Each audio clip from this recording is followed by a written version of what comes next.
जिल्हा परिषद पूर्ण प्राथमिक शाळा सौंदाळे गावठण, केंद्र पडेल, तालुका देवगड.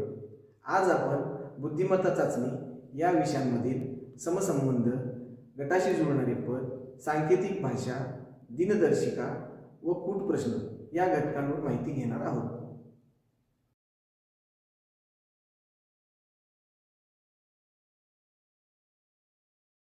या घटकांचा पाया चांगला होण्यासाठी आपल्याला काय पूर्वतयारी करावी लागेल ते सर्वप्रथम आपण पाहू. आता याच्यामध्ये पहिला मुद्दा आहे 30पर्यंत पाढे पाठ करणे. आता गुणाकार असेल किंवा भागाकार असेल या सर्व क्रियांसाठी पाढेपाठ असणे अत्यावश्यक आहे. पाढेपाठांतरणामुळे यावर आधारित उदाहरणे वेगाने सोडवली जाऊ शकतात. त्यामुळे मुलांना अधिकचा वेळ मिळतो. 1 ते 20 वर्गसंख्या व घनसंख्या पाठ करणे. आता या घनसंख्या व वर्गसंख्यावर आधारित वेगवेगळ्या घटकांवर प्रश्न विचारले जातात. जसे समान संबंध असेल, अंकमालिका असेल, गटाशी जुळणारे पद असेल, तसेच इतरही अनेक घटकांवरती प्रश्न विचारले जाऊ शकतात. जर या संख्या मुलांना पाठ असतील तर मुले उदाहरणे अधिक अचूकपणे सोडवू शकतात. विभाज्यतेच्या कसोट्या आपल्याला सर्वांना माहिती आहे. 2, 3, 4, 5, 6, 9, 10 या संख्येने एखाद्या संख्येला भाग जातो की नाही हे पाहण्यासाठी आपण विभाज्यतेच्या कसोट्या वापरतो. 2ची कसोटी एखाद्या संख्येच्या एकक स्थानी 0, 2, 4, 6, 8 हे अंक असतील तर त्या संख्येला 2ने भाग जातो. 3ची कसोटी संख्येमधील अंकांची बेरीज केली असता येणाऱ्या बेरजेला 3ने भाग गेला तर त्या संख्येला 3ने भाग जातो. आता यावरच आधारित 9ची कसोटी आहे.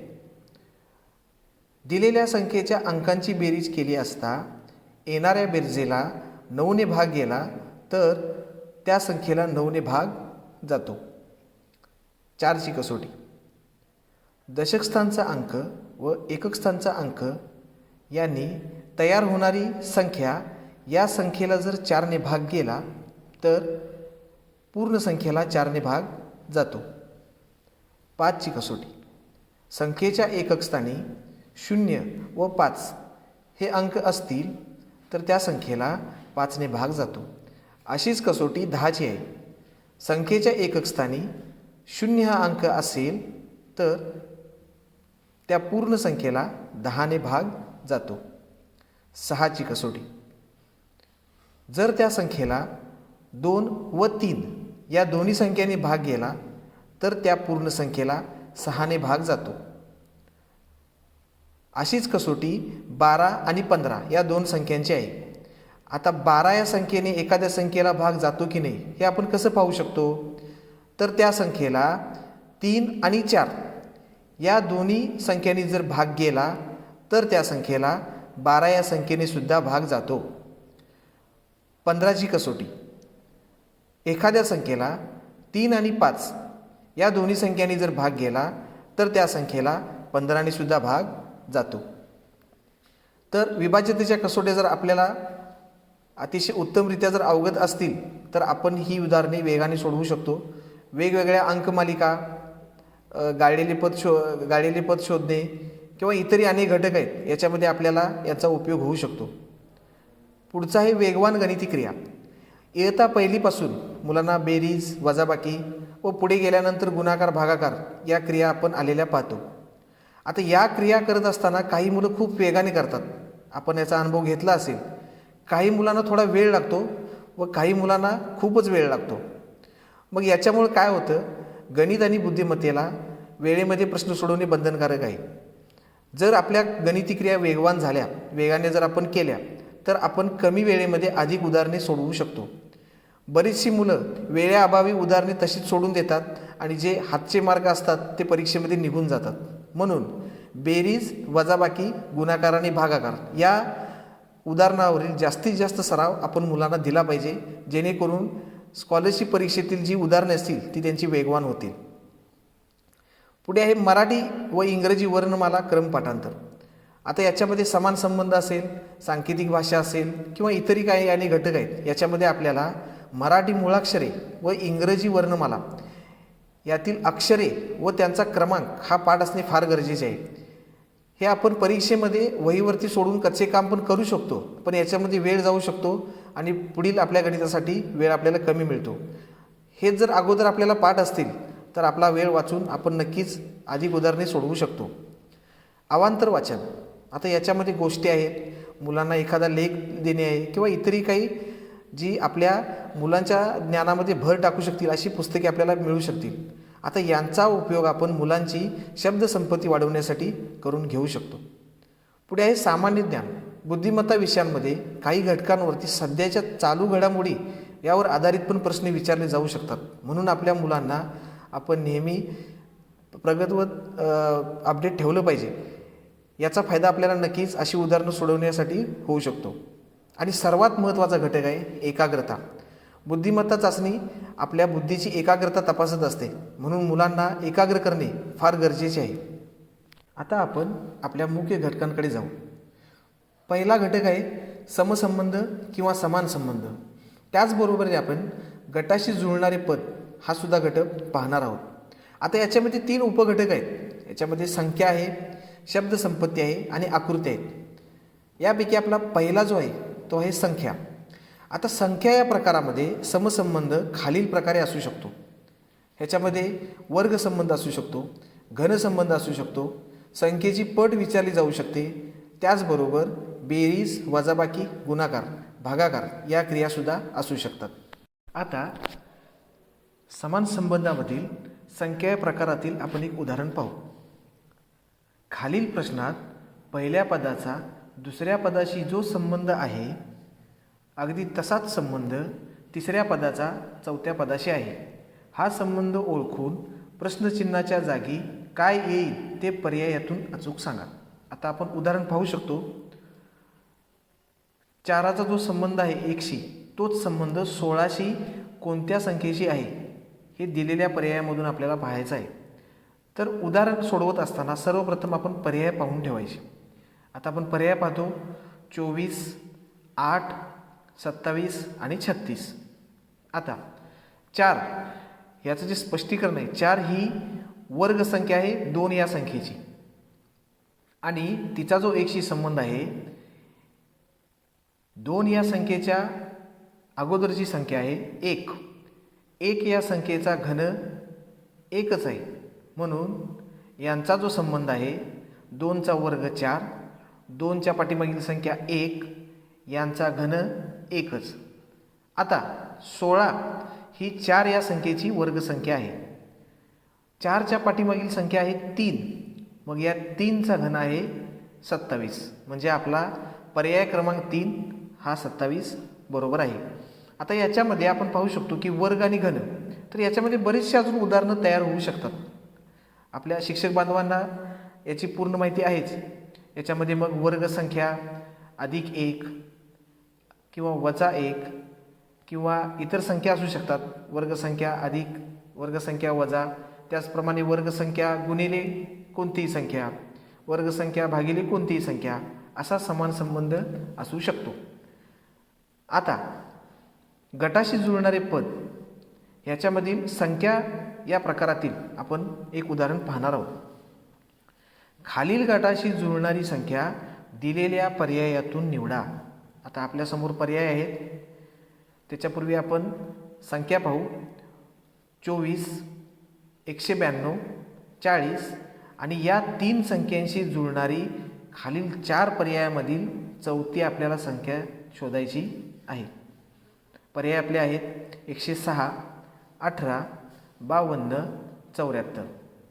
आता ह्याच्यामध्ये आपण जर नीट पाहिले असता तर आपल्या लक्षात येईल 24, 192 आणि 40 या 4ने विभाज्य संख्या आहेत. म्हणजे या संख्यांना 4ने भाग जातो. खालील पर्यायामधील 4ने भाग जाणारी संख्या जर आपण पाहिली असता ती आपल्याला पर्याय क्रमांक 3 म्हणजेच 52 मिळेल. इतर संख्या ज्या आहेत त्यांना 4ने भाग जात नाही.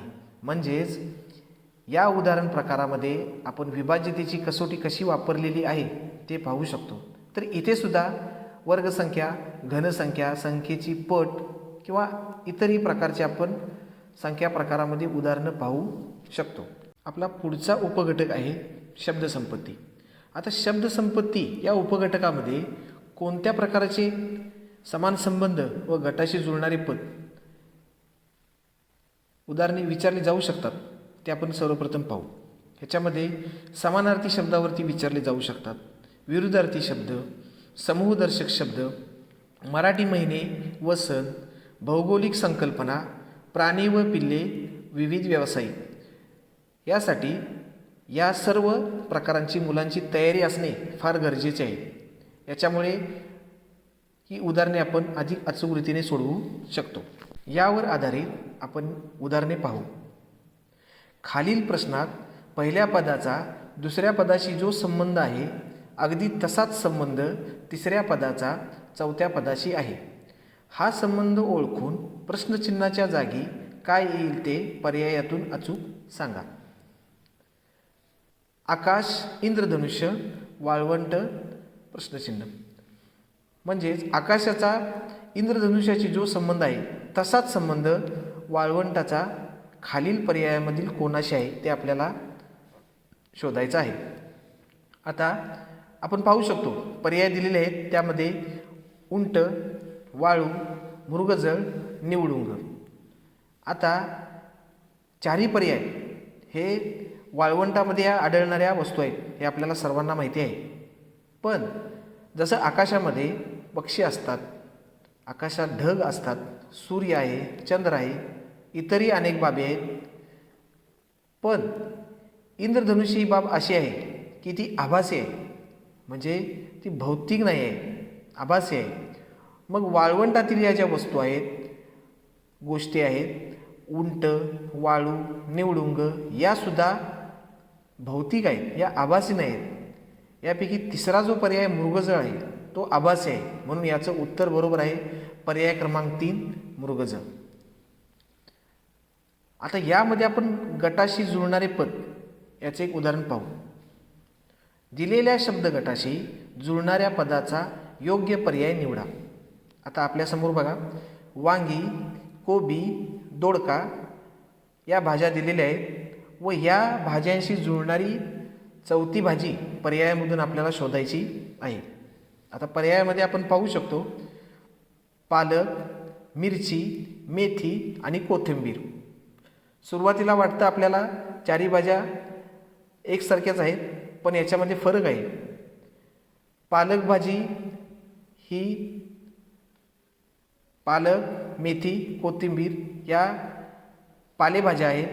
मिरची ही फक्त फळभाजी आहे आणि वरील ज्या आपल्या भाज्या आहेत वांगी, कोबी, दोडका या फळभाज्या आहेत, म्हणून मिरची हा आपला पर्याय बरोबर आहे.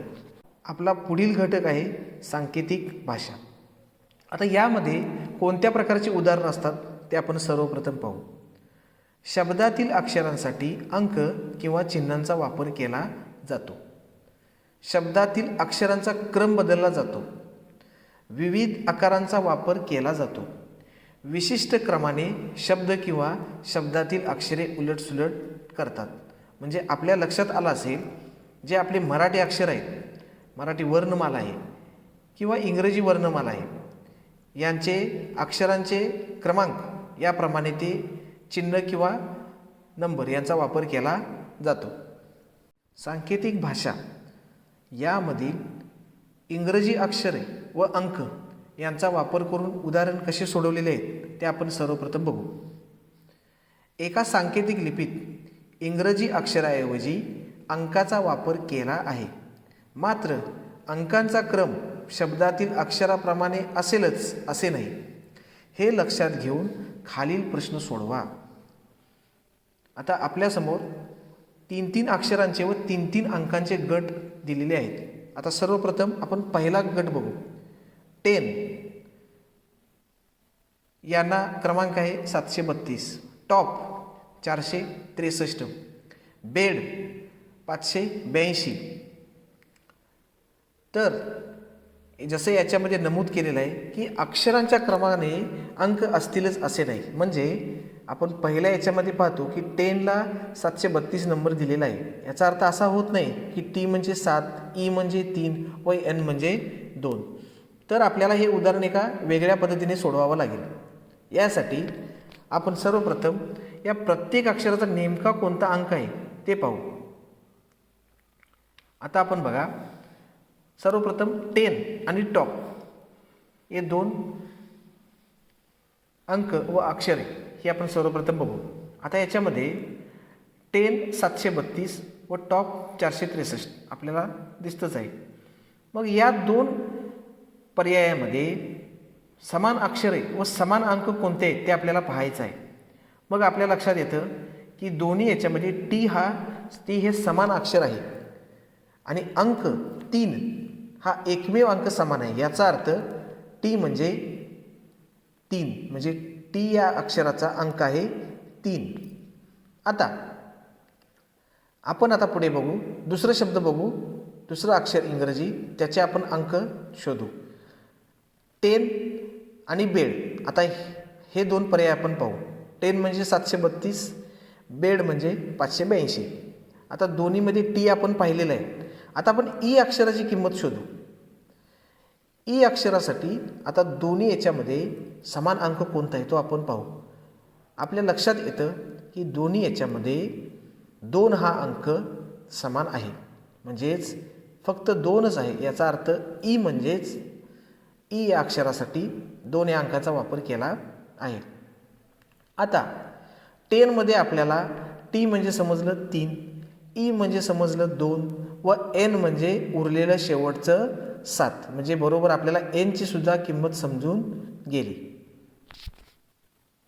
आता पुढे आपल्याला शोधायचं आहे टॉप. टॉपमध्ये आपण पाहू शकतो 463. यासाठी आता आपल्याला पर्यायांकडे जावं लागू शकतं. सुरुवातीची किंमत आपल्याला काढावी लागेल. आता आपण पहिल्या प्रश्नाकडे जाऊ. टेप.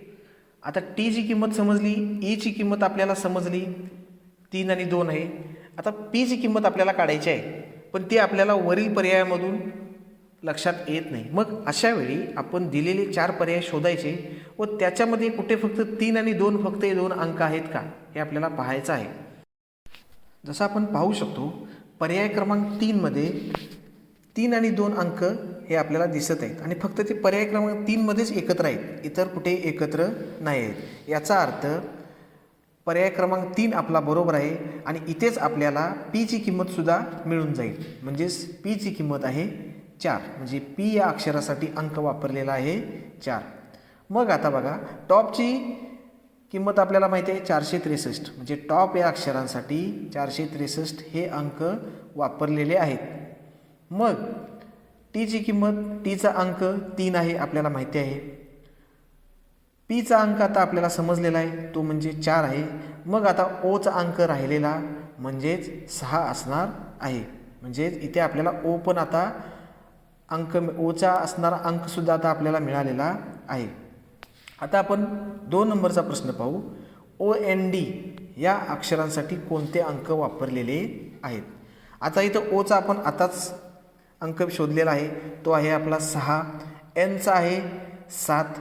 म्हणजेच आपल्याला पर्यायामध्ये असे अंक बघावे लागतील की जिथे 6 आणि 7 एकत्र आहेत आणि ते फक्त दोघेच हवेत, इतर कुठे असायला, इतर कोणत्याही पर्यायामध्ये ते असायला नको, ते दोघे एकत्र हवेत. मग असा आपला पर्याय आहे पर्याय क्रमांक 2. याच्यामध्ये आपण पाहू शकतो 6 आणि 6 एकत्र आहेत, इतर कोणत्याही पर्यायामध्ये 6 आणि 7 एकत्र नाही आहेत. म्हणजेच ओ आणि एनची किंमत आपल्याला समजली. आता डीची किंमतसुद्धा आपल्याला, म्हणजेच डीचा अंक आपल्याला इथं समजलेला आहे आणि तो म्हणजे 8. मग आपण आता आपल्या वरच्या बेड या शब्दाकडे जाऊ. तिथे आपल्याला दिसतं बेड या अक्षरांसाठी 5, 8, 2 हे अंक वापरलेले आहेत. आता याच्यामध्ये आत्ताच आपल्याला डीचा अंक मिळाला, तो म्हणजे 8 आहे. ईचा अंक आपण अगोदरच मिळवलेला आहे, तो 2 आहे. आता मग बी या अक्षरासाठी राहिलेला अंक आहे 5. याच्यावरून आपण बेबची किंमत अगदी आरामात मिळवू शकतो. मग बीची किंमत, बीचा अंक 5, ईचा अंक 2 आणि पीचा अंक 4. आपला घटक आहे दिनदर्शिका. आता दिनदर्शिका पाहत असताना आपण सामान्य वर्ष आणि लीप वर्ष असे 2 भाग करणे आवश्यक आहे. सामान्य वर्ष म्हणजे ज्या वर्षांमध्ये 365 दिवस असतात व लीप वर्ष म्हणजे ज्या वर्षामध्ये 366 दिवस असतात. आता सामान्य वर्षाच्या काही ठळक बाबी आपण बघणार आहोत. 1 जानेवारीला असणारा वार 53 वेळा व इतर वार 52 वेळा येतात सामान्य वर्षामध्ये. सामान्य वर्षामध्ये 1 जानेवारीला असणारा वार हा 31 डिसेंबरला सारखाच असतो. म्हणजेच समजा सामान्य वर्षामध्ये 1 जानेवारीला जर बुधवार असेल तर त्याच वर्षामध्ये 31 डिसेंबरला वार हा बुधवारच असणार. आपण याचा पडताळा स्वतः पाहू शकतो. सामान्य वर्षामध्ये एकूण 52 आठवडे असतात आणि 1 दिवस असतो. म्हणजेच 365 दिवस होतात. तर फेब्रुवारी महिना हा 28 दिवसांचा असल्यामुळे 365 दिवस होतात व लीप वर्षामध्ये फेब्रुवारी महिना हा 29 दिवसाचा असल्यामुळे 366 दिवस होतात. आता सामान्य वर्षामध्ये 1 दिवस जादा असल्याने पुढील वर्षातील त्याच तारखेचा वार 1 दिवस पुढे जातो. म्हणजेच 1 जानेवारीला जर रविवार असेल सामान्य वर्षामध्ये तर पुढील वर्षामध्ये 1 जानेवारीला सोमवार असतो. आता या सामान्य वर्षामध्ये दिनांक व वार समान असलेले जे महिने ते आपण पाहू. म्हणजेच त्यांच्या आपण जोड्या पाहू.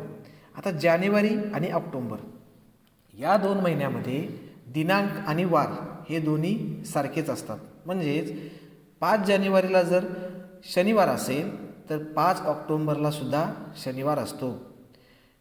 दुसरा गट आहे फेब्रुवारी, मार्च आणि नोव्हेंबर. समजा 1 फेब्रुवारीला जर मंगळवार असेल तर 1 मार्च व 1 नोव्हेंबरसुद्धा हा मंगळवारच असतो. एप्रिल आणि जुलै हा तिसरा गट आहे. याच्यामध्ये 18 एप्रिलला समजा जर सोमवार असेल तर 18 जुलैला सुद्धा सोमवारच असतो. चौथा गट आहे सप्टेंबर आणि डिसेंबर. तर याच्यामध्ये आपण बघू शकतो जर 25 सप्टेंबरला जर गुरुवार असेल तर 25 डिसेंबरला सुद्धा गुरुवार असतो. याचा आपण पडताळा स्वतः दिनदर्शिकेमध्ये पाहू शकतो. आता आपण लीप वर्षाच्या काही ठळक बाबी बघू. लीप वर्षामध्ये 1 जानेवारी व 2 जानेवारीला असणारा वार 53 वेळा व बाकीचे वार 52 वेळा येतात. 2 जानेवारीला असणारा वार 31 डिसेंबरला तोच येतो. म्हणजेच समजा 2 जानेवारीला जर शुक्रवार असेल तर 31 डिसेंबरला सुद्धा शुक्रवारच असणार. लीप वर्षामध्ये एकूण 52 आठवडे अधिक 2 दिवस म्हणजेच एकूण 366 दिवस असतात. 2 दिवस जादा असल्याने त्याच तारखेचा वार पुढील वर्षी 2 दिवसांनी पुढे जातो. म्हणजेच समजा लीप वर्षामध्ये 1 जानेवारीला जर गुरुवार असेल तर त्याच्या पुढील वर्षामध्ये 1 जानेवारीला हा शनिवार असणार. आता दिनांक व वार समान असलेले महिने लीप वर्षामध्ये ते आपण पाहू. आता याचे पण 4 गट आहेत. पहिला गट आहे जानेवारी, एप्रिल आणि जुलै. आता 10 जानेवारी या दिवशी जर समजा मंगळवार असेल तर 10 एप्रिल व 10 जुलैसुद्धा मंगळवारच असणार. दुसरा गट आहे फेब्रुवारी आणि ऑगस्ट. 15 फेब्रुवारीला जर समजा सोमवार असेल तर 15 ऑगस्ट रोजीसुद्धा सोमवारच असणार. तिसरा गट आहे मार्च आणि नोव्हेंबर. 25 मार्चला जर रविवार असेल तर 25 नोव्हेंबरला सुद्धा रविवारच असणार. चौथा गट आहे सप्टेंबर आणि डिसेंबर. समजा 5 सप्टेंबरला शनिवार असेल तर 5 डिसेंबरला सुद्धा शनिवारच असणार.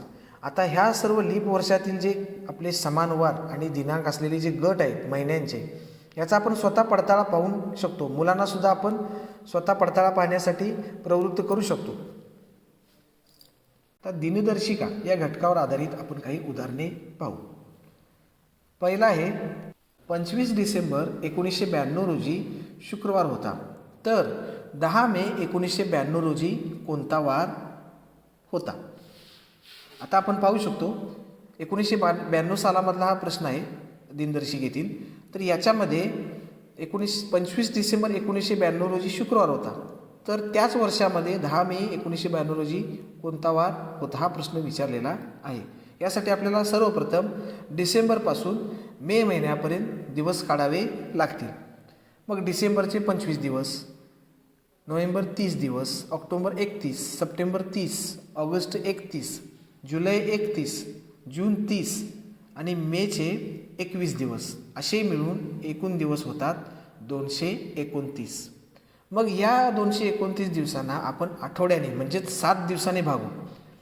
मग भागाकार केल्यावरती आपल्या लक्षात येतं बाकी जी आहे ती 5 उरते. म्हणजेच आपल्याला 5 दिवस मागे जावं लागेल. म्हणजेच जर शुक्रवार होता तर त्याच्या पाठीमागचे 5 दिवस म्हणजेच गुरुवार, बुधवार, मंगळवार, सोमवार आणि 5वा दिवस म्हणजेच रविवार. म्हणून आपलं उत्तर बरोबर आहे रविवार. पुढील प्रकार आहे कोणत्याही वर्षातील वार काढणे. म्हणजे दिनांकाच्या सहाय्याने आपल्याला वार काढायचा आहे. तर या उदाहरणाकडे जाण्यापूर्वी आपल्याला काही बाबी समजून घेणे आवश्यक आहे. आता आपले जे आठवड्याचे जे 7 वार आहेत त्यांना एक आपण ठराविक क्रमांक म्हणजेच कोड देऊ. जसे रविवारसाठी 1, सोमवारसाठी 2, मंगळवारसाठी 3, बुधवारसाठी 4, गुरुवारसाठी 5, शुक्रवारसाठी 6 आणि शनिवारसाठी 7 हे आपण क्रमांक देऊ. त्याचबरोबर आपले जे 12 महिने आहेत त्यांनासुद्धा आपण एक ठराविक कोड देऊ.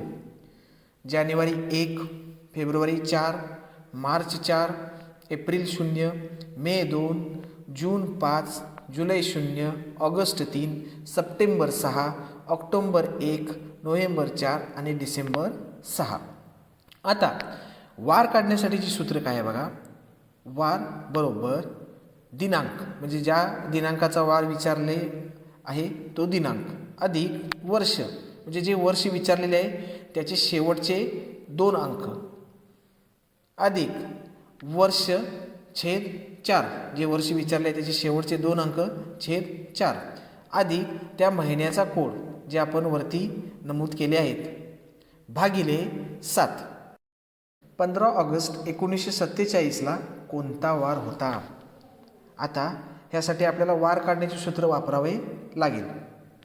आता आपण पाहू शकता दिनांक आपली आहे 15 अधिक सन आहे 1947 त्याचे शेवटचे 2 अंक म्हणजेच 47 अधिक वर्ष छेद 4 म्हणजे 47 छेद 4 अधिक महिन्याचा कोड ऑगस्टचा कोड आहे आपला 3 छेद 7. आता बघा सर्वप्रथम आपण वर्ष भागिले 4 ही कृती आपण सर्वप्रथम करू. आता तुम्हाला दिसत असेल की 47 भागिले 4 इथे मी 11 लिहिलेलं आहे. पण ते नेमकं कसं आलेलं आहे. बाकी 11ने भाग जाऊन भागाकार 11 येऊन बाकी 3 उरते पण ती बाकी इथे कुठे दिसतच नाही. तर या पद्धतीमध्ये आपल्याला काय करायचं आहे पूर्ण भाग घालवल्यानंतर जी बाकी उरते ती बाकी आपण विचारात घ्यायची नाही आहे. फक्त पूर्ण भाग हा आपल्याला इथे लिहायचा आहे. म्हणजेच 4ने 47ला भागले असता भागाकार 11 येतो इतकंच लिहायचं आहे. बाकी आपल्याला लिहायची नाही ती आपल्याला तशीच सोडून द्यायची आहे. मग आपल्या लक्षात येईल 15 अधिक 47 अधिक 11 अधिक 3 छेद 7 बरोबर या सर्वांची बेरीज केली असता अंशाची 76 येते छेद 7 बरोबर. आता 7ने आपण 76ला भागले असता आपल्या लक्षात येईल की बाकी आपली 6 उरते भागाकार आपला 10 येतो. मग ही जी उरलेली बाकी आहे ती आपल्यासाठी सर्वात महत्त्वाची आहे. कारण उरलेली बाकी म्हणजेच आपल्या वाराचा कोड असणार आहे. म्हणून इथे आता आपली बाकी उरलेली आहे 6 म्हणजेच 6 हा शुक्रवाराचा कोड आहे. तर अशा रीतीने आपण कोणत्याही दिनांकाचा वार आपण अगदी अचूकपणे काढू शकतो. आता वारावर आधारित दुसऱ्या उदाहरण प्रकाराचे आपण एक उदाहरण पाहू. आता इथं आपल्यासमोर उदाहरण आहे, 26 जानेवारी 2022 रोजी कोणता वार होता. आता आपल्याला त्याच पद्धतीने उदाहरण सोडवायचं आहे, फक्त जरा सालामध्ये बदल झालेला आहे, तो आपला लक्षात ठेवणे फार गरजेचे आहे. आपण 1947 साल सर्वप्रथम पाहिले. याच्यामध्ये चारही अंकांमध्ये कोठेही शून्य नव्हता. पण इथे आपण पाहू शकतो 2022मध्ये शतकस्थानी शून्य आहे. जर शतकस्थानीच्या सालामध्ये शून्य जर असेल तर तिथं संख्या ही फक्त 22 म्हणजे दशक आणि एकक एवढे फक्त अंक घ्यायचे नाहीत. त्याच्यामध्ये 100 मिळवायचे, म्हणजेच 22मध्ये 100 मिळवायचे म्हणजे 122 होतील. ते आपलं वर्ष राहणार आहे. फक्त जर शून्य हा अंक एकक शतकस्थानी असेल तरच हा बदल करायचा आहे, नाहीतर इतर सालांमध्ये शेवटचे 2 अंकच फक्त घ्यायचे आहेत. आता बघा, सूत्र आपलं आहे तसं, वार बरोबर दिनांक आपले आहे 26 अधिक साल आपण 122 घेतलेले आहे. 22 शेवटचे 2 अंक व शून्यच्या बदली 1 शतक म्हणजे 100 असे मिळून 122 अधिक 122/4 अधिक महिन्याचा कोड म्हणजे आपला जानेवारीचा कोड आहे 1/7. आता आपण पाहू शकतो 26 अधिक 122 अधिक 30 अधिक 1/7. आता यांची आपण बेरीज केली असता 179 इतकी येते. पुढच्या पायरीमध्ये 179/7. आता हा आपण भागाकार करू. भागाकार केल्यानंतर आपल्या लक्षात येईल की पूर्ण भाग गेल्यानंतर बाकी 4 उरते, म्हणजेच 4 हा बुधवारचा कोड आहे. तर आपल्या लक्षात आला असेल या वर्षातील 26 जानेवारीचा वार हा आपला बुधवार होता. पुढील आपला घटक आहे कूट प्रश्न. आता या कूट प्रश्नामध्ये वय, आकृत्या मोजणे, घन या उपघटकांवर आधारित प्रश्न विचारले जाऊ शकतात. पहिला प्रकार आहे वय. आता वयातला आपण पहिला प्रकार बघू. आपल्यासमोर एक उदाहरण आहे. ए व बी च्या वयाचे गुणोत्तर 3:5 आहे. त्यांच्या वयामधील फरक 30 वर्ष असल्यास एचे आजचे वय किती. तर आपल्याला गुणोत्तर दिलेलं आहे, फरक दिलेला आहे आणि आपल्याला एचे वय विचारलेले आहे. मग एचे वय काढण्याचे सूत्र आपण पाहू. एचे वय बरोबर 3. आता इथं आपण 3 का घेतलं, कारण 3 हे एचे गुणोत्तर आहे. जर बीचे वय विचारले असते तर आपण तिथे 3च्या ऐवजी 5 घेतले असते. 3 फरक म्हटलेला आहे, याचा अर्थ दोघांची वजाबाकी आहे गुणोत्तराची, म्हणून 3/5 गुणिले फरक किती आहे तो 30. म्हणून या एच्या वयाची सूत्र अशा पद्धतीने तयार होईल. 3/5 गुणिले 30. आता आपण पाहू शकतो 3/5 म्हणजेच 2. 3/2 गुणिले 30 बरोबर 90/2 म्हणजेच 45. आता आपण दुसरा प्रकार पाहू. उदाहरण आहे ए व बीच्या वयाचे गुणोत्तर 3:7 असून त्यांची वयाची बेरीज 50 असून एचे वय काढा. आता आपल्याला इथे गुणोत्तर दिलेलं आहे आणि त्यांच्या वयाची बेरीज दिलेली आहे. मग आता एचे वय काढण्याचे सूत्र आपण बघू. सर्वप्रथम एचे गुणोत्तर लिहिले आपण 3 दोन्ही गुणोत्तरांची बेरीज करायची, कारण इथं आपल्याला वयांची बेरीज दिलेली आहे, म्हणजेच 3+7 गुणिले त्यांची बेरीज म्हणजेच 3/3 + 7 गुणिले 50. बरोबर 50 त्रिक 150 छेद 7 अधिक 3 10 म्हणजेच 150 भागिले 10 बरोबर 15. तर एचे वय 15 असणार आहे आणि बीचे वय 35, म्हणजेच दोघांची बेरीज 50. तर अशा पद्धतीने आपल्याला ही उदाहरणे सोडवायची आहेत. पुढील आपला घटक आहे आकृत्या मोजणे. आता त्रिकोण असेल, चौकोन असेल, याच्या आकृत्या देऊन आपल्याला त्यामधील त्रिकोण, चौरस यांची संख्या मोजण्यासाठी सांगितले जाते. आता आपल्यासमोर पाहू शकता आपण एक त्रिकोण आहे. त्रिकोणाचे 3 त्रिकोण उभे 3 त्रिकोण आपल्याला दिसत आहेत. त्याचप्रमाणे मधून सुद्धा 2 भाग केलेले आहेत. तर आपल्याला आकृतीमधील एकूण त्रिकोण किती हा प्रश्न विचारलेला आहे. तर जेव्हा अशा प्रकारचे त्रिकोण आपल्याला विचारले जातात तेव्हा सर्वप्रथम उभे 3 त्रिकोण जे आहेत त्यांना आपण क्रमांक देऊ. 1, 2 आणि 3 यांची बेरीज करू, ती आपल्याला 6 मिळेल. आणि जितके त्रिकोणाचे मुख्य त्रिकोणाचे जितके भाग केलेले आहेत तितक्या भागाने त्याला गुणू. आता एका पूर्ण त्रिकोणाचे इथं 2 भाग केलेले आहेत, वरील भाग आणि खालील भाग. तर या 2ने आपण त्रिकोणाच्या अंकांच्या बेरजेला आपण गुणू, म्हणजे 6 गुणिले 2 बरोबर 12.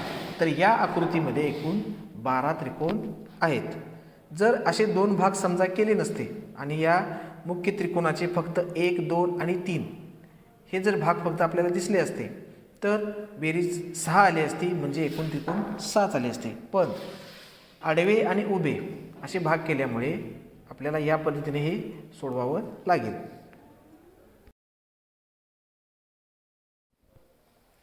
आता पहा, आपल्यासमोर बरेचसे चौकोन दिसत आहेत, उभे आणि आडवे. आता हे चौकोन अशा पद्धतीने सोडवत असताना प्रथम आडव्या चौकोनांना आपण क्रमांक देऊ. 1, 2, 3, 4, 5, 6 आणि 7. मग आता आपण उभ्या चौकोनांना क्रमांक देऊ. 1, 2, 3, 4, 5 आणि 6. आता आडव्या चौकोनामधील अंकांची बेरीज करू. 7 अधिक 6, 5, 4, 3, 2, 1 यांची बेरीज आपल्याला 28 मिळेल.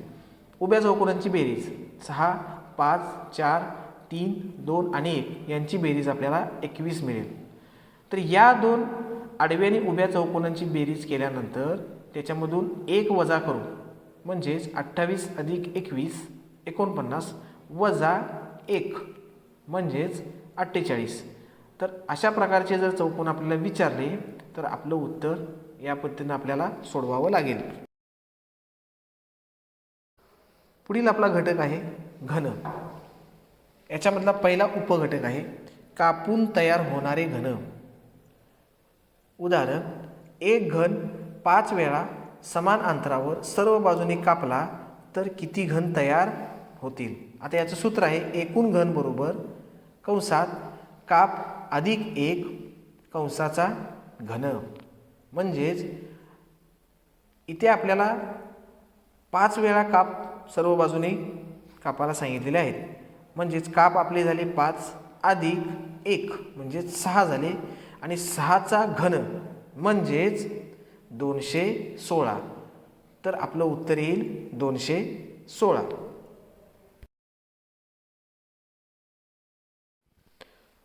पुढचा आपला प्रकार आहे मधले घन. यामध्ये 2 पृष्ठभाग रंगीत असतात व 4 पृष्ठभाग रंगीत नसतात. म्हणजेच जेव्हा आपण एका घनाला सर्व बाजूनी समान भागामध्ये कापतो तेव्हा मधले जे घन असतात त्यांच्या 2 बाजू या रंगीत असतात व 4 पृष्ठभागांना रंग नसतो. असे जर आपल्याला घन विचारले तर ते कसे काढायचे ते आपल्यासमोर सूत्र आहे. सूत्र बरोबर 12 कंसात n म्हणजे जितके भाग करायला सांगितलेले आहेत, काप म्हणतो आपण त्यांना, तेच भाग म्हणजे n वजा 2 कंसात. तर हे सूत्र आहे. या सूत्राच्या सहाय्याने आपल्याला उदाहरण कसं सोडवलेलं आहे ते आपण पाहू. उदाहरण पहा. एका घनाकृती ठोकळ्याचे सर्व बाजूंनी 4 समान भाग पडले तर 2 बाजूंना रंग आहे व 4 बाजूंना रंग नाही असे किती घन मिळतील. मग एकूण घन बरोबर 12 कंसात n. n इथं आपल्याला दिलेलं आहे, 4 भाग करायचे आहेत म्हणजे n बरोबर 4 वजा 2 कंस पूर्ण. मग 4 वजा 2 कंसातली क्रिया आपण प्रथम करतो, बरोबर 2 आलं. मग 12 गुणिले 2 बरोबर 24. तर 24 घन आपल्याला असे मिळतील ज्यांच्या 2 भागांना रंग दिलेला आहे पृष्ठभागांना व 4 पृष्ठभागांना रंग दिलेला नाही. पुढचा आपला प्रकार आहे मध्यवर्ती घन. आता आपण याच्यामध्ये पाहू शकतो की असा किंवा असे घन असतात की ज्यांच्या कोणत्याही त्याच्या 6 भागापैकी फक्त एकाच पृष्ठभागाला रंग दिलेला असतो व 5 पृष्ठभाग रंगहीन म्हणजे त्यांना रंग दिलेला नसतो. त्याचं सूत्र काय बघा. सूत्र बरोबर 6 कंसात n. n म्हणजे आपले भाग. 6 कंसात n वजा 2 कंसाचा वर्ग. मग याच्यावर आधारित आपण एक उदाहरण पाहू. एका घनाकृती ठोकळ्याचे सर्व बाजूनी 6 समान भाग पाडले तर फक्त एकच पृष्ठभाग रंगीत असणारे किती घन मिळतील. मग आपलं सूत्र आहे एकूण घन बरोबर 6 कंसात n वजा 2 कंसाचा वर्ग. मग ते आपण सूत्र इथं वापरू. एकूण घन बरोबर 6 कंसात n. n म्हणजे भाग, ते आपले दिलेले आहेत 6 आहेत, वजा 2 कंसाचा वर्ग म्हणजेच 6 कंसात 6 वजा 2 4, 4चा वर्ग 16 म्हणजेच 6 गुणिले 16 बरोबर 96. तर 96 घन आपल्याला असे मिळतील ज्यांचा एकच पृष्ठभाग रंगीत आहे व ज्यांचे 5 पृष्ठभाग रंगीत नाही आहेत. नमस्कार, मी इंद्रजित अनंत देसाई, शाळा जिल्हा परिषद पूर्ण प्राथमिक शाळा सौंदाळे गावठण, केंद्र पडेल, तालुका देवगड. आज आपण बुद्धिमत्ता चाचणी या विषयांमधील समसंबंध, गटाशी जुळणारे पद, सांकेतिक भाषा, दिनदर्शिका व कूट प्रश्न या घटकांवर माहिती घेणार आहोत.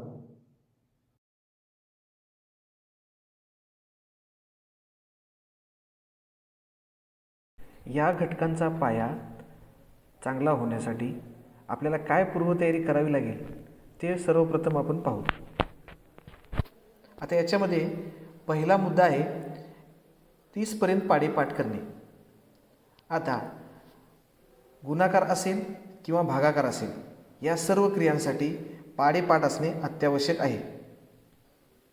पाढे पाठांतरणामुळे यावर आधारित उदाहरणे वेगाने सोडवली जाऊ शकतात, त्यामुळे मुलांना अधिकचा वेळ मिळतो. 1 ते 20 वर्गसंख्या व घनसंख्या पाठ करणे. आता या घनसंख्या व वर्गसंख्यावर आधारित वेगवेगळ्या घटकांवर प्रश्न विचारले जातात, जसे समान संबंध असेल, अंकमालिका असेल, गटाशी जुळणारे पद असेल, तसेच इतरही अनेक घटकांवरती प्रश्न विचारले जाऊ शकतात. जर या संख्या मुलांना पाठ असतील तर मुले उदाहरणे अधिक अचूकपणे सोडवू शकतात. विभाज्यतेच्या कसोट्या आपल्याला सर्वांना माहिती आहे. 2, 3, 4, 5, 6, 9, 10 या संख्येने एखाद्या संख्येला भाग जातो की नाही हे पाहण्यासाठी आपण विभाज्यतेच्या कसोट्या वापरतो. 2ची कसोटी एखाद्या संख्येच्या एकक स्थानी 0, 2, 4, 6, 8 हे अंक असतील तर त्या संख्येला 2ने भाग जातो. 3ची कसोटी संख्येमधील अंकांची बेरीज केली असता येणाऱ्या बेरजेला 3ने भाग गेला तर त्या संख्येला 3ने भाग जातो. आता यावरच आधारित 9ची कसोटी आहे. दिलेल्या संख्येच्या अंकांची बेरीज केली असता येणाऱ्या बेरजेला 9ने भाग गेला तर त्या संख्येला 9ने भाग जातो. 4ची कसोटी दशकस्थानचा अंक व एकक स्थानचा अंक यांनी तयार होणारी संख्या या संख्येला जर 4ने भाग गेला तर पूर्ण संख्येला 4ने भाग जातो. 5ची कसोटी संख्येच्या एकक स्थानी 0 व 5 हे अंक असतील तर त्या संख्येला 5ने भाग जातो. अशीच कसोटी 10ची आहे. संख्येच्या एकक स्थानी 0 हा अंक असेल तर त्या पूर्ण संख्येला 10ने भाग जातो. 6ची कसोटी, जर त्या संख्येला 2 व 3 या दोन्ही संख्यांनी भाग गेला तर त्या पूर्ण संख्येला 6ने भाग जातो. अशीच कसोटी 12 आणि 15 या दोन संख्यांची आहे. आता 12 या संख्येने एखाद्या संख्येला भाग जातो की नाही हे आपण कसं पाहू शकतो, तर त्या संख्येला 3 आणि 4 या दोन्ही संख्यांनी जर भाग गेला तर त्या संख्येला 12 या संख्येने सुद्धा भाग जातो. 15ची कसोटी, एखाद्या संख्येला 3 आणि 5 या दोन्ही संख्यांनी जर भाग गेला तर त्या संख्येला 15ने सुद्धा भाग जातो. तर विभाज्यतेच्या कसोट्या जर आपल्याला अतिशय उत्तमरित्या जर अवगत असतील तर आपण ही उदाहरणे वेगाने सोडवू शकतो. वेगवेगळ्या अंकमालिका, गाळलेले पद शोधणे किंवा इतरही अनेक घटक आहेत, याच्यामध्ये आपल्याला याचा उपयोग होऊ शकतो. पुढचा आहे वेगवान गणिती क्रिया. इयत्ता पहिलीपासून मुलांना बेरीज, वजाबाकी व पुढे गेल्यानंतर गुणाकार, भागाकार या क्रिया आपण आलेल्या पाहतो. आता या क्रिया करत असताना काही मुलं खूप वेगाने करतात, आपण याचा अनुभव घेतला असेल. काही मुलांना थोडा वेळ लागतो व काही मुलांना खूपच वेळ लागतो. मग याच्यामुळे काय होतं, गणित आणि बुद्धिमत्तेला वेळेमध्ये प्रश्न सोडवणे बंधनकारक आहे. जर आपल्या गणिती क्रिया वेगवान झाल्या, वेगाने जर आपण केल्या तर आपण कमी वेळेमध्ये अधिक उदाहरणे सोडवू शकतो. बरीचशी मुलं वेळेअभावी उदाहरणे तशीच सोडून देतात आणि जे हातचे मार्क असतात ते परीक्षेमध्ये निघून जातात. म्हणून बेरीज, वजाबाकी, गुणाकार आणि भागाकार या उदाहरणावरील जास्तीत जास्त सराव आपण मुलांना दिला पाहिजे, जेणेकरून स्कॉलरशिप परीक्षेतील जी उदाहरणे असतील ती त्यांची वेगवान होतील. पुढे आहे मराठी व इंग्रजी वर्णमाला क्रम पाठांतर. आता याच्यामध्ये समान संबंध असेल, सांकेतिक भाषा असेल किंवा इतरही काही आणि घटक आहेत. याच्यामध्ये आपल्याला मराठी मुळाक्षरे व इंग्रजी वर्णमाला यातील अक्षरे व त्यांचा क्रमांक हा पाठ असणे फार गरजेचे आहे. हे आपण परीक्षेमध्ये वहीवरती सोडून कच्चे काम पण करू शकतो, पण याच्यामध्ये वेळ जाऊ शकतो आणि पुढील आपल्या गणितासाठी वेळ आपल्याला कमी मिळतो. हे जर अगोदर आपल्याला पाठ असतील तर आपला वेळ वाचून आपण नक्कीच अधिक उदाहरणे सोडवू शकतो. अवांतर वाचन. आता याच्यामध्ये गोष्टी आहेत, मुलांना एखादा लेख देणे आहे किंवा इतरही काही जी आपल्या मुलांच्या ज्ञानामध्ये भर टाकू शकतील अशी पुस्तके आपल्याला मिळू शकतील. आता यांचा उपयोग आपण मुलांची शब्दसंपत्ती वाढवण्यासाठी करून घेऊ शकतो. पुढे आहे सामान्य ज्ञान. बुद्धिमत्ता विषयांमध्ये काही घटकांवरती सध्याच्या चालू घडामोडी यावर आधारित पण प्रश्न विचारले जाऊ शकतात. म्हणून आपल्या मुलांना आपण नेहमी प्रगतवत अपडेट ठेवलं पाहिजे. याचा फायदा आपल्याला नक्कीच अशी उदाहरणं सोडवण्यासाठी होऊ शकतो. आणि सर्वात महत्त्वाचा घटक आहे एकाग्रता.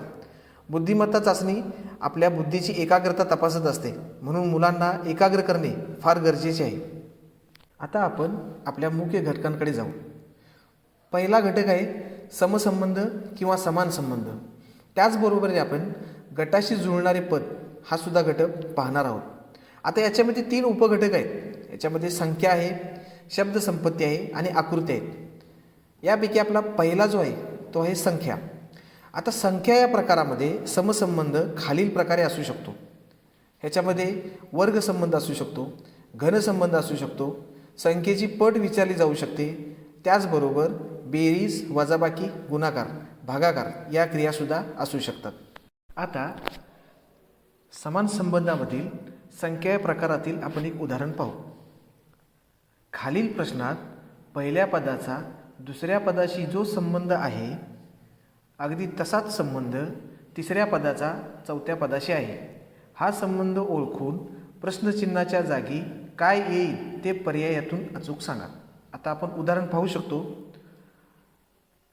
4चा जो संबंध आहे 1शी, तोच संबंध 16शी कोणत्या संख्येशी आहे हे दिलेल्या पर्यायामधून आपल्याला पाहायचं आहे. तर उदाहरण सोडवत असताना सर्वप्रथम आपण पर्याय पाहून ठेवायचे. आता आपण पर्याय पाहतो. 24, 8, 27 आणि 36. आता 4 याचं जे स्पष्टीकरण आहे, 4 ही वर्गसंख्या आहे 2 या संख्येची आणि तिचा जो 1शी संबंध आहे 2 या संख्येच्या अगोदरची संख्या आहे 1. 1 या संख्येचा घन एकच आहे, म्हणून यांचा जो संबंध आहे 2चा वर्ग 4, 2च्या पाठीमागील संख्या 1, यांचा घन एकच. आता 16 ही 4 या संख्येची वर्गसंख्या आहे. 4च्या पाठीमागील संख्या आहे 3, मग या 3चा घन आहे 27. म्हणजे आपला पर्याय क्रमांक 3 हा 27 बरोबर आहे. आता याच्यामध्ये आपण पाहू शकतो की वर्ग आणि घन, तर याच्यामध्ये बरेचसे अजून उदाहरणं तयार होऊ शकतात. आपल्या शिक्षक बांधवांना याची पूर्ण माहिती आहेच. याच्यामध्ये मग वर्गसंख्या अधिक 1 किंवा वजा 1 किंवा इतर संख्या असू शकतात. वर्गसंख्या अधिक, वर्गसंख्या वजा, त्याचप्रमाणे वर्गसंख्या गुणिले कोणतीही संख्या, वर्गसंख्या भागिले कोणतीही संख्या, असा समान संबंध असू शकतो. आता गटाशी जुळणारे पद ह्याच्यामधील संख्या या प्रकारातील आपण एक उदाहरण पाहणार आहोत. खालील गटाशी जुळणारी संख्या दिलेल्या पर्यायातून निवडा. आता आपल्यासमोर पर्याय आहेत, त्याच्यापूर्वी आपण संख्या पाहू. 24, 192, 40 आणि या 3 संख्यांशी जुळणारी खालील 4 पर्यायामधील चौथी आपल्याला संख्या शोधायची आहे.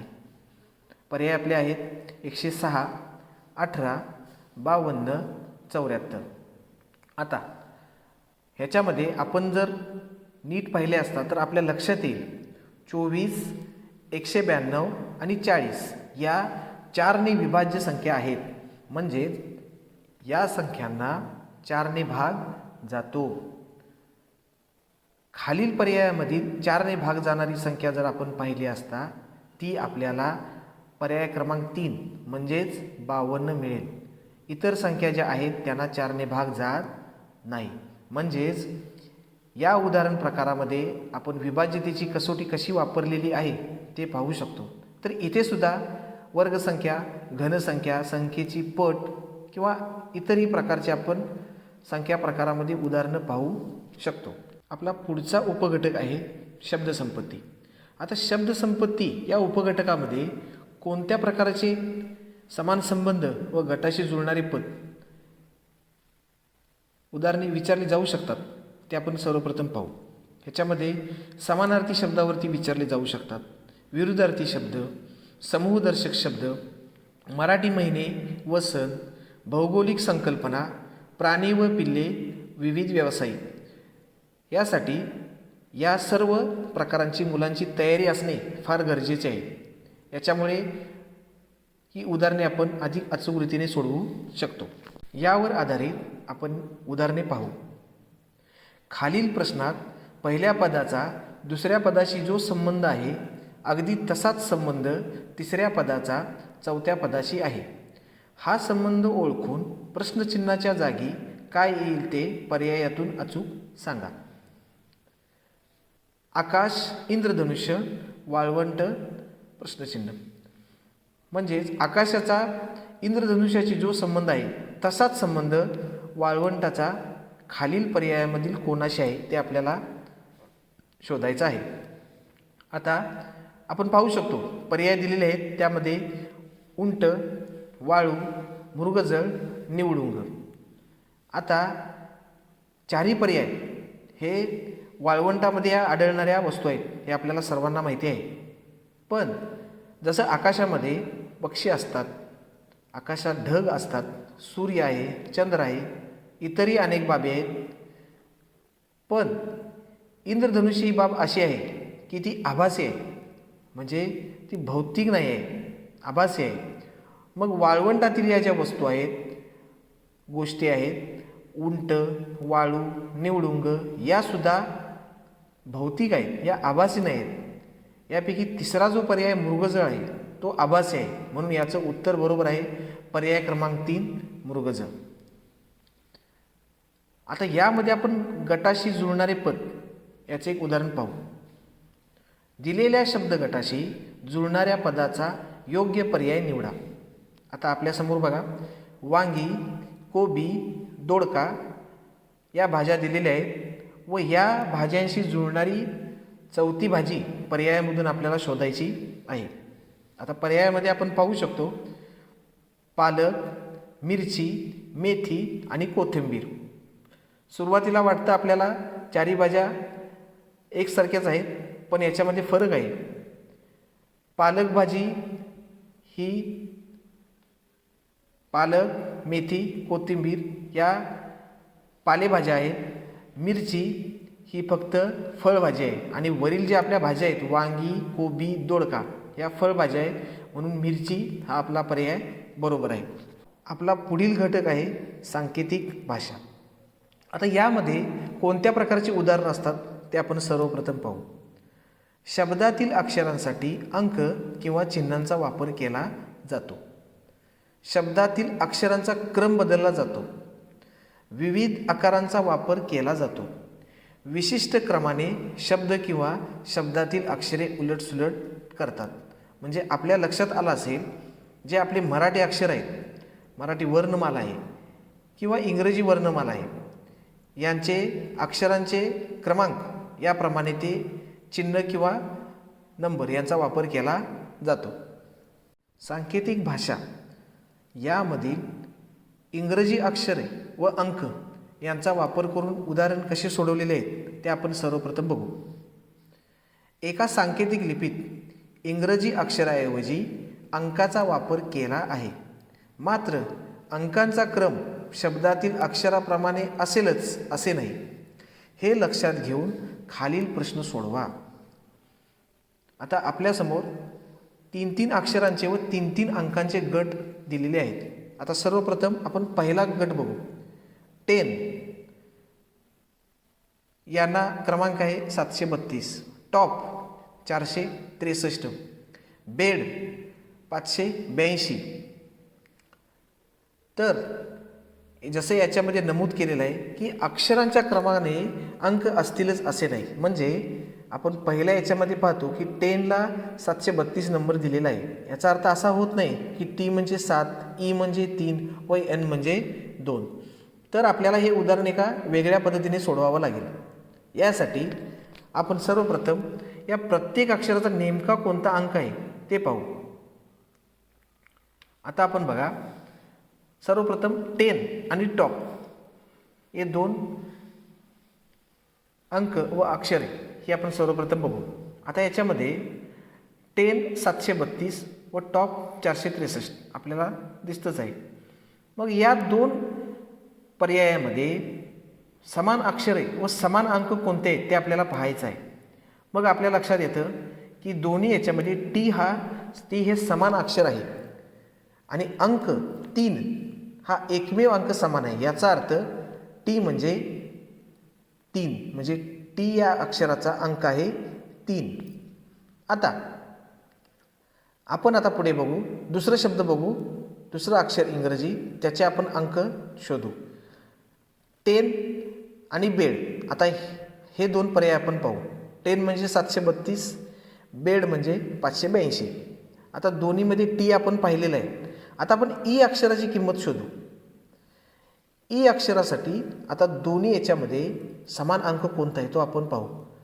आपल्या लक्षात येतं की दोन्ही याच्यामध्ये 2 हा अंक समान आहे, म्हणजेच फक्त 2च आहे. याचा अर्थ ई म्हणजेच ई या अक्षरासाठी 2 या अंकाचा वापर केला आहे. आता 10 मध्ये आपल्याला टी म्हणजे समजलं 3, ई म्हणजे समजलं 2 व एन म्हणजे उरलेलं शेवटचं 7, म्हणजे बरोबर आपल्याला एनची सुद्धा किंमत समजून गेली. आता पुढे आपल्याला शोधायचं आहे टॉप. टॉपमध्ये आपण पाहू शकतो 463. यासाठी आता आपल्याला पर्यायांकडे जावं लागू शकतं. सुरुवातीची किंमत आपल्याला काढावी लागेल. आता आपण पहिल्या प्रश्नाकडे जाऊ. टेप. आता टीची किंमत समजली, ईची किंमत आपल्याला समजली 3 आणि 2 आहे. आता पीची किंमत आपल्याला काढायची आहे, पण ती आपल्याला वरील पर्यायामधून लक्षात येत नाही. मग अशा वेळी आपण दिलेले 4 पर्याय शोधायचे व त्याच्यामध्ये कुठे फक्त 3 आणि 2 फक्त हे 2 अंक आहेत का हे आपल्याला पाहायचं आहे. जसं आपण पाहू शकतो पर्याय क्रमांक 3 मध्ये 3 आणि 2 अंक हे आपल्याला दिसत आहेत आणि फक्त ते पर्याय क्रमांक 3 मध्येच एकत्र आहेत, इतर कुठेही एकत्र नाही आहेत. याचा अर्थ पर्याय क्रमांक 3 आपला बरोबर आहे आणि इथेच आपल्याला पीची किंमतसुद्धा मिळून जाईल. म्हणजेच पीची किंमत आहे 4. म्हणजे पी या अक्षरासाठी अंक वापरलेला आहे 4. मग आता बघा, टॉपची किंमत आपल्याला माहिती आहे 463. म्हणजे टॉप या अक्षरांसाठी 463 हे अंक वापरलेले आहेत. मग टीची किंमत, टीचा अंक 3 आहे आपल्याला माहिती आहे. पीचा अंक आता आपल्याला समजलेला आहे, तो म्हणजे 4 आहे. मग आता ओचा अंक राहिलेला म्हणजेच 6 असणार आहे. म्हणजेच इथे आपल्याला ओ पण आता अंक, ओचा असणारा अंकसुद्धा आता आपल्याला मिळालेला आहे. आता आपण 2 नंबरचा प्रश्न पाहू. OND या अक्षरांसाठी कोणते अंक वापरलेले आहेत. आता इथं ओचा आपण आताच अंक शोधलेला आहे, तो आहे आपला 6. एनचा आहे 7. म्हणजेच आपल्याला पर्यायामध्ये असे अंक बघावे लागतील की जिथे 6 आणि 7 एकत्र आहेत आणि ते फक्त दोघेच हवेत, इतर कुठेही असायला, इतर कोणत्याही पर्यायामध्ये ते असायला नको, ते दोघे एकत्र हवेत. मग असा आपला पर्याय आहे पर्याय क्रमांक 2. याच्यामध्ये आपण पाहू शकतो 6 आणि 6 एकत्र आहेत, इतर कोणत्याही पर्यायामध्ये 6 आणि 7 एकत्र नाही आहेत. म्हणजेच ओ आणि एनची किंमत आपल्याला समजली. आता डीची किंमतसुद्धा आपल्याला, म्हणजेच डीचा अंक आपल्याला इथं समजलेला आहे आणि तो म्हणजे 8. मग आपण आता आपल्या वरच्या बेड या शब्दाकडे जाऊ. तिथे आपल्याला दिसतं बेड या अक्षरांसाठी 5, 8, 2 हे अंक वापरलेले आहेत. आता याच्यामध्ये आत्ताच आपल्याला डीचा अंक मिळाला, तो म्हणजे 8 आहे. ईचा अंक आपण अगोदरच मिळवलेला आहे, तो 2 आहे. आता मग बी या अक्षरासाठी राहिलेला अंक आहे 5. याच्यावरून आपण बेबची किंमत अगदी आरामात मिळवू शकतो. मग बीची किंमत, बीचा अंक 5, ईचा अंक 2 आणि पीचा अंक 4. आपला घटक आहे दिनदर्शिका. आता दिनदर्शिका पाहत असताना आपण सामान्य वर्ष आणि लीप वर्ष असे 2 भाग करणे आवश्यक आहे. सामान्य वर्ष म्हणजे ज्या वर्षांमध्ये 365 दिवस असतात व लीप वर्ष म्हणजे ज्या वर्षामध्ये 366 दिवस असतात. आता सामान्य वर्षाच्या काही ठळक बाबी आपण बघणार आहोत. 1 जानेवारीला असणारा वार 53 वेळा व इतर वार 52 वेळा येतात सामान्य वर्षामध्ये. सामान्य वर्षामध्ये 1 जानेवारीला असणारा वार हा 31 डिसेंबरला सारखाच असतो. म्हणजेच समजा सामान्य वर्षामध्ये 1 जानेवारीला जर बुधवार असेल तर त्याच वर्षामध्ये 31 डिसेंबरला वार हा बुधवारच असणार. आपण याचा पडताळा स्वतः पाहू शकतो. सामान्य वर्षामध्ये एकूण 52 आठवडे असतात आणि 1 दिवस असतो. म्हणजेच 365 दिवस होतात. तर फेब्रुवारी महिना हा 28 दिवसांचा असल्यामुळे 365 दिवस होतात व लीप वर्षामध्ये फेब्रुवारी महिना हा 29 दिवसाचा असल्यामुळे 366 दिवस होतात. आता सामान्य वर्षामध्ये 1 दिवस जादा असल्याने पुढील वर्षातील त्याच तारखेचा वार 1 दिवस पुढे जातो.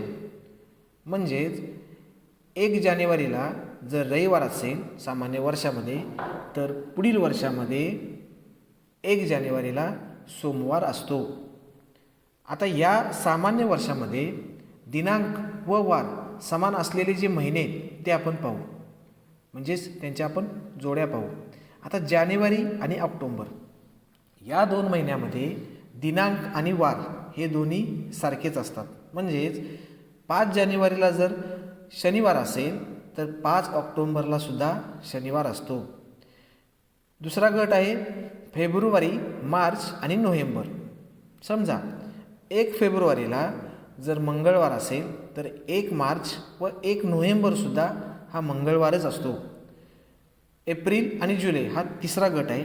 याच्यामध्ये 18 एप्रिलला समजा जर सोमवार असेल तर 18 जुलैला सुद्धा सोमवारच असतो.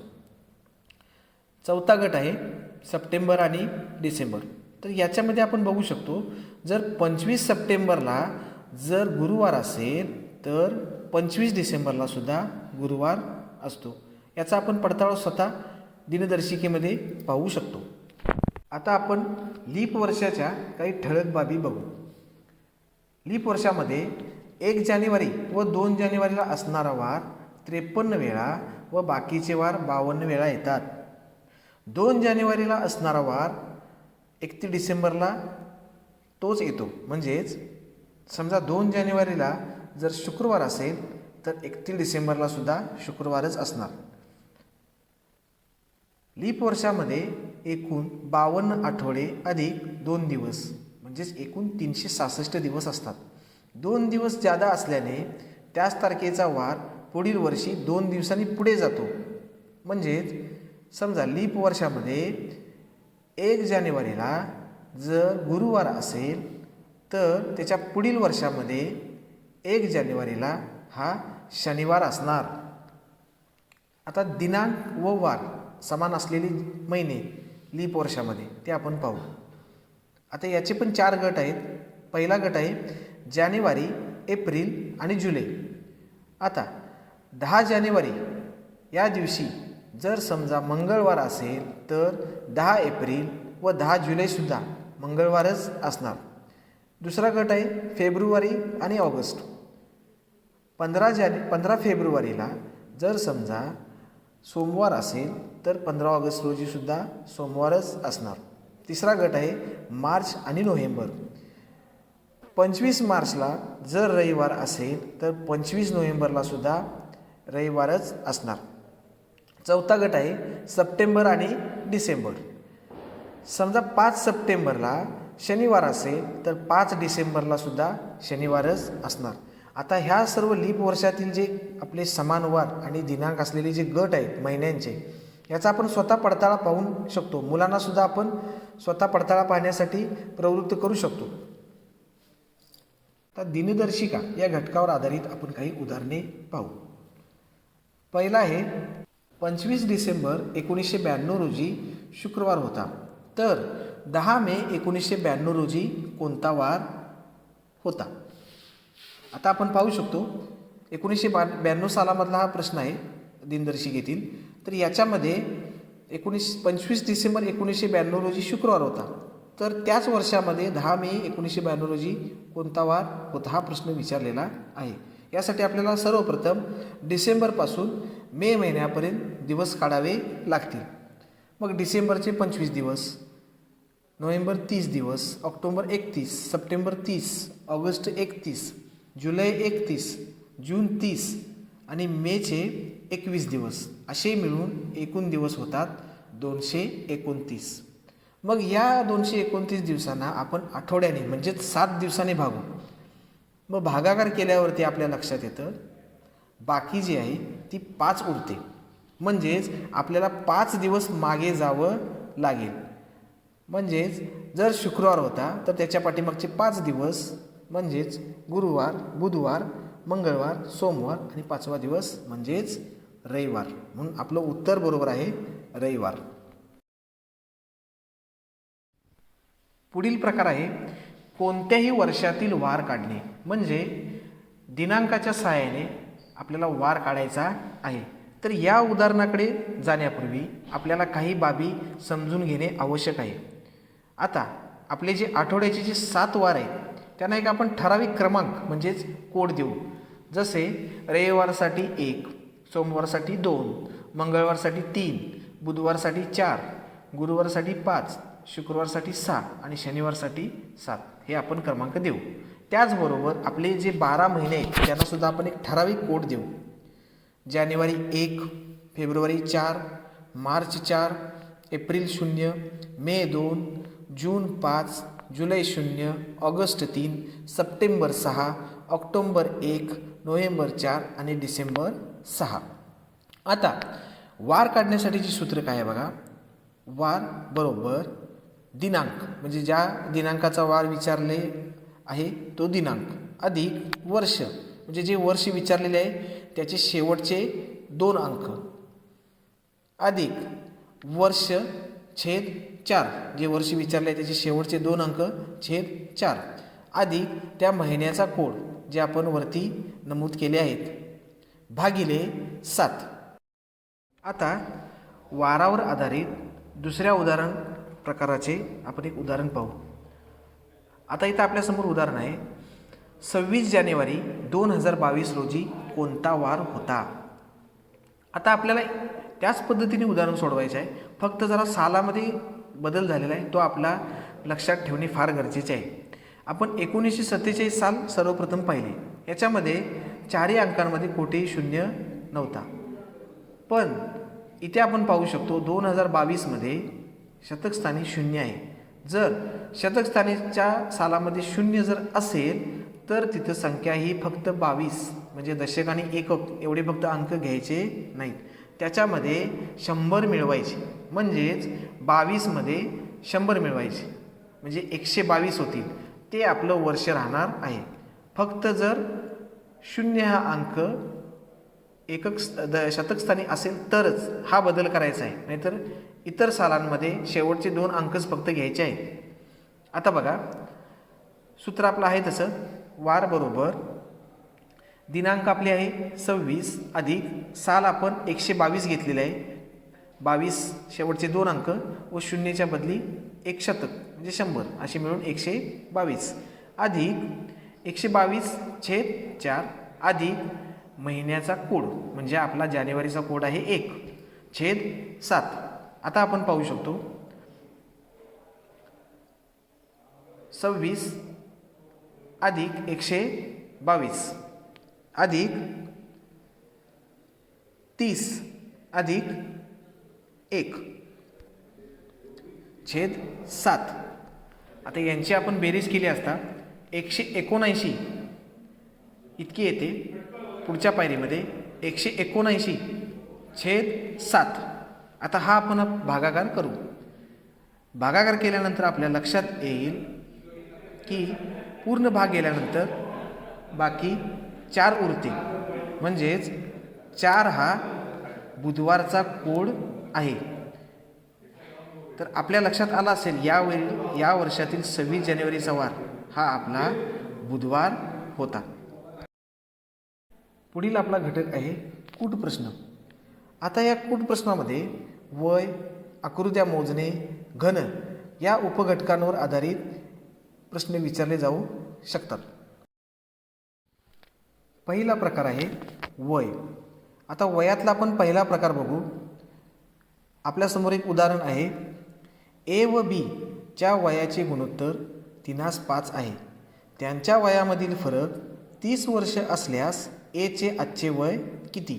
तर आपल्याला गुणोत्तर दिलेलं आहे, फरक दिलेला आहे आणि आपल्याला एचे वय विचारलेले आहे. मग एचे वय काढण्याचे सूत्र आपण पाहू.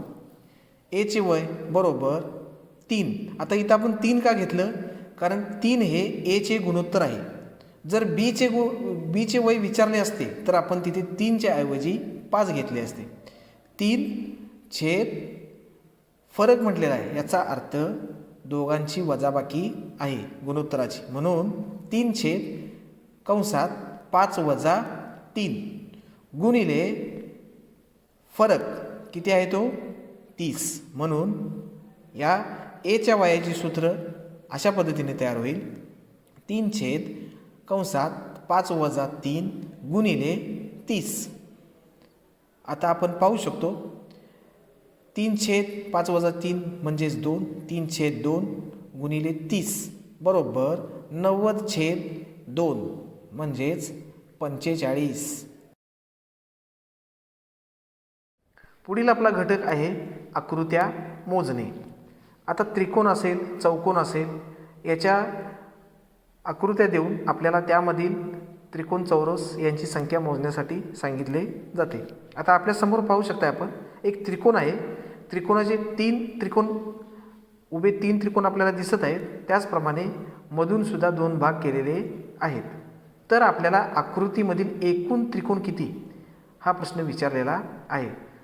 तर जेव्हा अशा प्रकारचे त्रिकोण आपल्याला विचारले जातात तेव्हा सर्वप्रथम उभे 3 त्रिकोण जे आहेत त्यांना आपण क्रमांक देऊ. 1, 2 आणि 3 यांची बेरीज करू, ती आपल्याला 6 मिळेल. आणि जितके त्रिकोणाचे मुख्य त्रिकोणाचे जितके भाग केलेले आहेत तितक्या भागाने त्याला गुणू. आता एका पूर्ण त्रिकोणाचे इथं 2 भाग केलेले आहेत, वरील भाग आणि खालील भाग. तर या 2ने आपण त्रिकोणाच्या या अंकांच्या बेरजेला आपण गुणू, म्हणजे 6 गुणिले 2 बरोबर 12. तर या आकृतीमध्ये एकूण 12 त्रिकोण आहेत. जर असे 2 भाग समजा केले नसते आणि या मुख्य त्रिकोणाचे फक्त 1, 2 आणि 3 हे जर भाग फक्त आपल्याला दिसले असते तर बेरीज 6 आली असती, म्हणजे एकूण त्रिकोण 7 आले असते. पण आडवे आणि उभे असे भाग केल्यामुळे आपल्याला या पद्धतीने हे सोडवावं लागेल.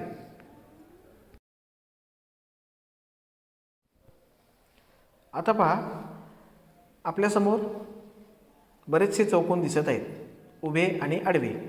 आता हे चौकोन अशा पद्धतीने सोडवत असताना प्रथम आडव्या चौकोनांना आपण क्रमांक देऊ. 1, 2, 3, 4, 5, 6 आणि 7. मग आता आपण उभ्या चौकोनांना क्रमांक देऊ. 1, 2, 3, 4, 5 आणि 6. आता आडव्या चौकोनामधील अंकांची बेरीज करू. 7 अधिक 6, 5, 4, 3, 2, 1 यांची बेरीज आपल्याला 28 मिळेल. उभ्या चौकोनांची बेरीज 6, 5, 4, 3, 2 आणि 1 यांची बेरीज आपल्याला 21 मिळेल. तर या 2 आडव्या आणि उभ्या चौकोनांची बेरीज केल्यानंतर त्याच्यामधून 1 वजा करू, म्हणजेच 28 अधिक 21 49 वजा 1 म्हणजेच 48. तर अशा प्रकारचे जर चौकोन आपल्याला विचारले तर आपलं उत्तर या पद्धतीने आपल्याला सोडवावं लागेल. पुढील आपला घटक आहे घन. याच्यामधला पहिला उपघटक आहे कापून तयार होणारे घन. उदाहरण, एक घन 5 वेळा समान अंतरावर सर्व बाजूने कापला तर किती घन तयार होतील. आता याचं सूत्र आहे एकूण घन बरोबर कंसात काप अधिक 1 कंसाचा घन.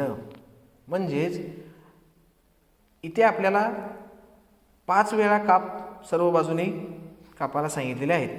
म्हणजेच काप आपले झाले 5 अधिक 1 म्हणजेच 6 झाले आणि 6चा घन म्हणजेच 216. तर आपलं उत्तर येईल 216.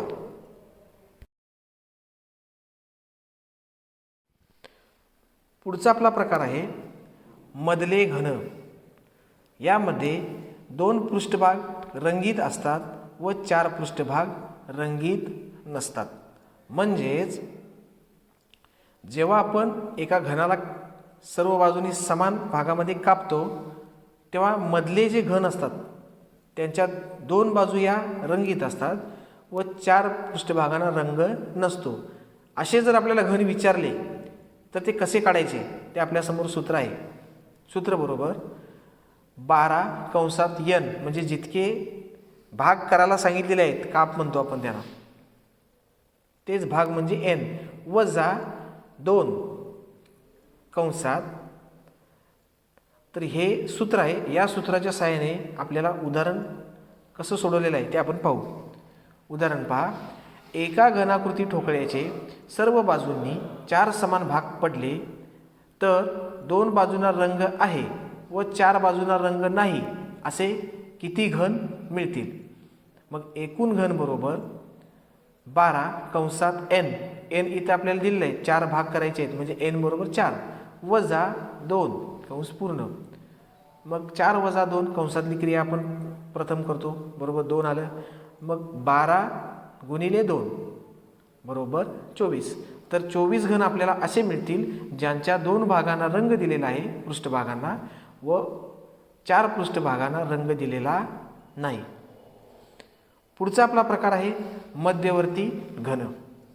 आता आपण याच्यामध्ये पाहू शकतो की असा किंवा असे घन असतात की ज्यांच्या कोणत्याही त्याच्या 6 भागापैकी फक्त एकाच पृष्ठभागाला रंग दिलेला असतो व 5 पृष्ठभाग रंगहीन म्हणजे त्यांना रंग दिलेला नसतो. त्याचं सूत्र काय बघा. सूत्र बरोबर 6 कंसात n. n म्हणजे आपले भाग. 6 कंसात n वजा 2 कंसाचा वर्ग. मग याच्यावर आधारित आपण एक उदाहरण पाहू. एका घनाकृती ठोकळ्याचे सर्व बाजूनी 6 समान भाग पाडले तर फक्त एकच पृष्ठभाग रंगीत असणारे किती घन मिळतील.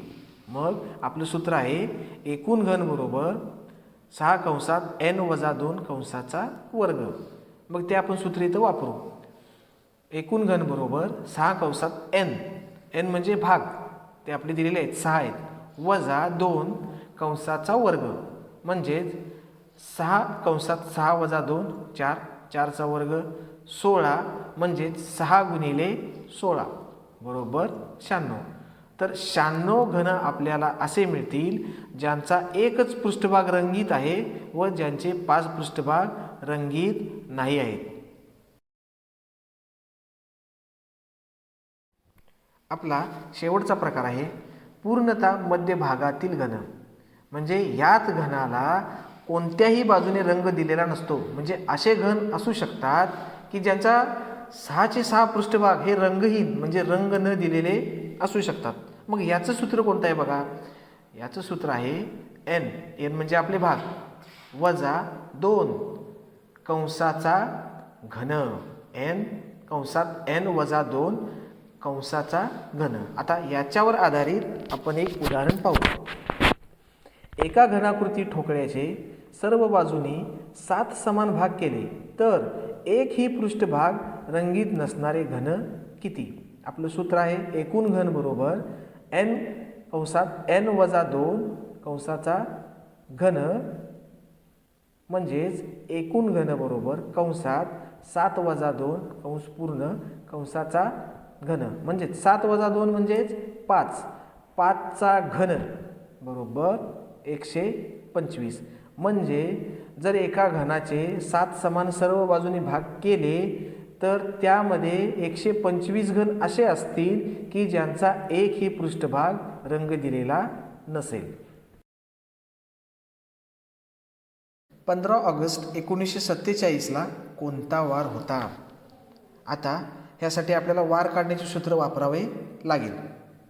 आता आपण पाहू शकता दिनांक आपली आहे 15 अधिक सन आहे 1947, त्याचे शेवटचे 2 अंक म्हणजेच 47 अधिक वर्ष/4 म्हणजे 47/4 अधिक महिन्याचा कोड ऑगस्टचा कोड आहे आपला 3/7. आता बघा सर्वप्रथम आपण वर्ष भागिले 4 ही कृती आपण सर्वप्रथम करू.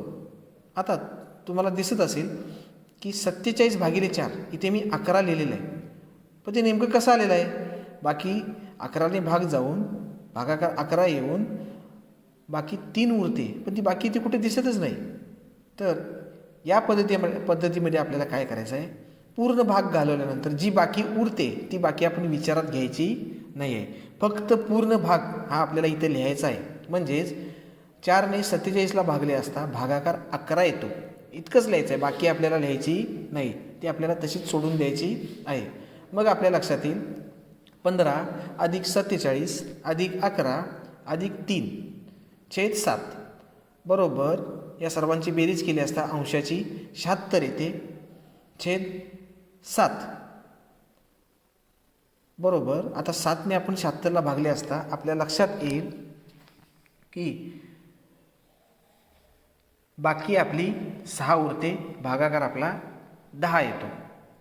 मग ही जी उरलेली बाकी आहे ती आपल्यासाठी सर्वात महत्त्वाची आहे, कारण उरलेली बाकी म्हणजेच आपल्या वाराचा कोड असणार आहे. म्हणून इथे आता आपली बाकी उरलेली आहे 6, म्हणजेच 6 हा शुक्रवाराचा कोड आहे. तर अशा रीतीने आपण कोणत्याही दिनांकाचा वार आपण अगदी अचूकपणे काढू शकतो. आपला शेवटचा प्रकार आहे पूर्णतः मध्यभागातील घन.